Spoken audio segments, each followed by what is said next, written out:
SEAL Team 6 is a Tier 1 counter-terrorist unit. What I mean by Tier 1, like you've got the other SEAL teams. SEAL Team 6 has additional funding, logistical support, and training that makes them a Tier 1 unit, which means they can be called out at a moment's notice and just go anywhere in the world and do a counter-terrorist op.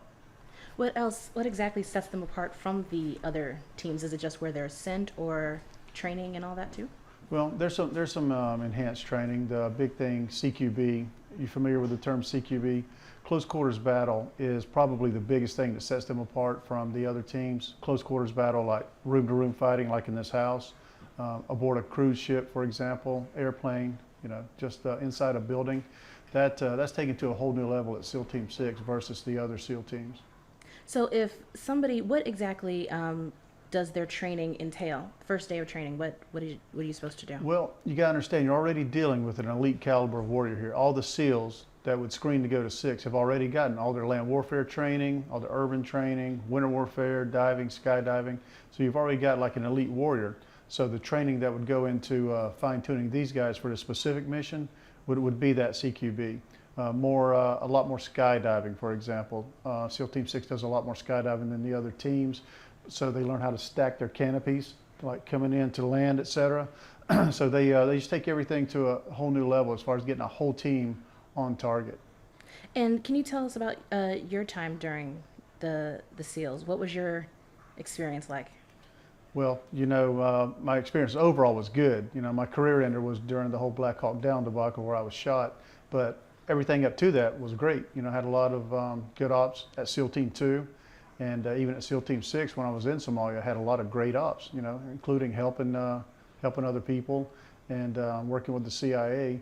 It's just, everybody remembers the one bad op that I had, which was on October 3rd, 93. Can you tell us, for those who don't know, can you tell us about that battle? Yeah.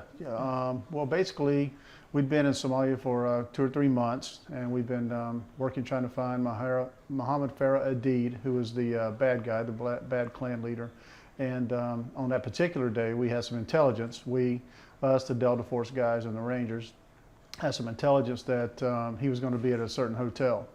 As it turns out, I think common wisdom, most people think that it was an ambush. So during that combat, 18 Americans were killed, 72, I think, were injured, and it was a really bad day. The worst thing about that battle is, while we had broken the back of the Al-Qaeda-backed clan, we tucked tail and left. We just left that unfinished over there, which gave them a 8-year, incubation period, if you will, before 9/11. And to go back a little bit, after you completed your SEAL training, you went to like a sniper school. What is that like? Yep. Actually, when I went to SEAL Team 2 after my SEAL training, and I actually screened and went to SEAL Team 6 before I went to sniper school. I didn't go to sniper school until I got to 6.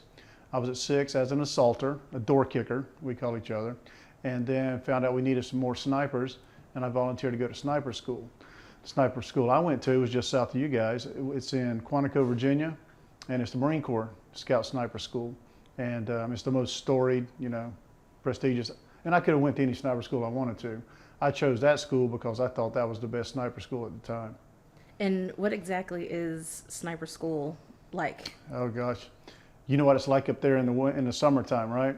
Now imagine laying in the middle of a field in the summertime with heavy clothes on, crawling through ticks, red ants, mosquitoes, and everything else, and doing that for like 3 or 4 hours a day, and without getting seen, still making your shot, sweating profusely, and even when you're not doing your shooting, your range skills and stuff, you're still observing, doing field sketches, taking notes, observing, and keeping that hot suit on, moving around, and that was tough. And I tell everybody, sniper school wasn't as bad as Hell Week, but it was pretty close. So when someone who's already a Navy SEAL decides they want to try and join Team 6, first of all, is there just only a certain number that can be in Team 6? And how many people go out for it? There's manning requirements for SEAL Team 6, just like there are any military unit. I'm not at liberty to tell you how many people are at 6, but how many people are accepted depends on how many people they need. How many people are rotating out, because you can't stay at 6 and do that job forever, not be an assaulter, not be an effective one. And if you try to, then you're pushing that age limit, timing's going to slow down, etc. You can stick around and be a trainer or something like that, but you've got to still have that fresh group of assaulters, those door kickers coming back in. So based on their needs, depends on how many people they will screen for.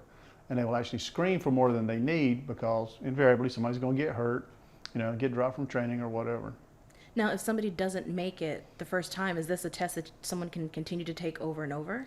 I've never heard of someone being dropped from Green Team at SEAL Team 6 in that training and then being allowed to come back. I think this is a one-shot deal. I'm not saying it hasn't happened, but I'm pretty sure. I've never heard of that.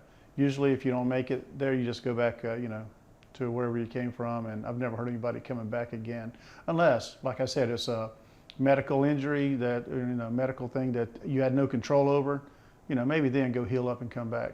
That's the same way in buds. If you get hurt in buds and it's not your fault, for example, we had a guy get slammed onto the rocks doing rock portage and really hurt him. I mean, like really hurt him.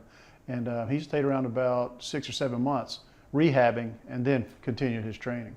And if you can say, around how long does someone stay in SEAL Team 6? This is what I've brainstormed, and this is what I think. I think from 6 years to maybe 8 years, in my opinion, would be the max amount of time, because you can't take that tempo, that op tempo, that day in, day out grind, that beating every single day, up and down the stairs, carrying equipment, just training perpetually and having no personal life to speak of. We're talking about a lifestyle. You'd have to imagine doing your job for a living and being involved in it every single day and being called up any time of night to do the job. So I would say, if I had to put a number on it, 6 to 8 years would be your shelf life for being at that team. And that would be my next question, is for people who are involved in such a covert ops group, what impact does that have on their families? I assume they can't discuss it with their families at all. Yeah, I mean, that's tough. I mean, when I went to SEAL Team 2, somebody told me the divorce rate among SEALs was like 70%. Okay, so if you're looking at a unit whose divorce rate is already around 70%, now you're going to a unit where you're away from your family more. You're doing more classified stuff that you can't talk about. For example, when I went to Desert Storm, my wife back then knew I was going to Desert Storm. When I'd leave to go do something from SEAL Team 6, she never knew where I was going. She didn't know I was in Mogadishu. She found out I was shot, just like everybody else, when the Red Cross called her and go, hey, guess what? Your husband shot 3 times. But I think that the people who go there have it harder in their family life and their personal life than the regular teams. So I think that you kind of got to take a break from that after a while. When people heard the news that when Bin Laden had been shot, that it was SEAL Team 6, everybody wanted to know who these people were. But they kind of want to stay in the background. Is just the nature of the SEALs, or is it because of the missions that they do? It's definitely the mission. You hear about SEALs 2 ways, Tiffany. When something goes really, really bad, like with me on my last stop, or something goes really good. When's the 2 times you've heard about SEALs, things going really good? When they shot the Somali pirates, and when Bin Laden was killed.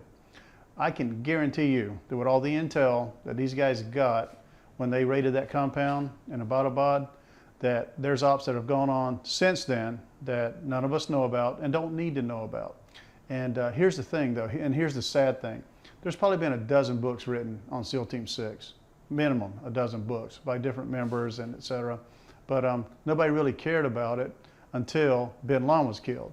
So these are unsung heroes. So it's okay to read the books, and that's, first of all, the reason I wrote this book is so people could do 2 things. See the amount of training, preparation, dedication, and sacrifice that these young men make. And the other thing is to overcome adversity. Hardest thing I ever did was leave SEAL Team 6 and come back to civilian life, which almost cost me my life. I mean, I was really, really in a bad place there. So it's okay to know about them. It's okay to talk about them. Just don't try to involve yourself in their personal life. I heard that there was a group of people trying to find out who they were and stuff like that. Now we're crossing the line. But I think it's okay to talk about them, and I think that America should be glad that we, have people like this that are willing to go there and do that. So. when you made that comment about, transitioning into civilian life, how does somebody who goes through that kind of intense training make that transition, and are some of them not really able to make it? Yep. Here's what I understand, or what I think most people do that leave that. First of all, you're coming out with a very unique skill set. I mean, it's not like you're coming out with anything that's like really marketable. So a lot of people go to a SWAT team, some letter team like FBI, DEA. Some people go to work for organizations like Blackwater or whatever they've changed their name to now, which is what I was about to do till my wife Debbie talked me out of it. And luckily, because I'd either be older and less tactical now or more dead. So, but in my particular case, coming out, I'll give you this. It was harder for me because I had 3 bullet wounds that cost me my career. I was going through a divorce. I had PTSD and wasn't willing to admit it because I'm a Navy SEAL. I can't tell you that and I viewed it as a weakness. So I had PTSD. The other thing I had that I didn't realize I had, putting on my doctor's hat now looking back, was survivor's guilt. How come so many good guys? One guy in particular I talk about in the book. How come these good guys died and I was allowed to live? And you think that you should just be grateful for that, but it really weighs on you. Sometimes even now, I'll still find myself thinking, how come this guy died and I was allowed to live? So having all that weighing on me, coming back into society was really hard, trying to assimilate back in. So I was lucky. I met the right woman, went back to school, became a chiropractor, and now I again have a job that I love. And that's the thing about SEALs. They've got to have a job they love. Can't be lukewarm. And you got to really be making a difference. That's the whole thing in a SEAL's heart, is being able to make a difference, being someone special. And at one particular point, can you talk about the missions that you were on? Yeah, and see, that's a good point, because my book couldn't even be written until now. See, I think we finished about 1.5 years ago, Tiffany, but we had to wait for everything that happened with the CIA in Somalia to be out in the open, declassified. And the chief of station did an interview with the Washington Post and laid everything out. So we're like, okay, now we can talk about it. I mean, Mark Bowden talked about it when he did the Black Hawk Down thing. And that's the cornerstone of my book is, that op. There's some other ops in there that I did in Desert Storm and stuff. But once something's declassified, then you can talk about it. But you still don't talk about tactics and techniques, which if the SEALs that'll read my book will go, oh no, we wouldn't do it like that. Exactly. So that's the way it is.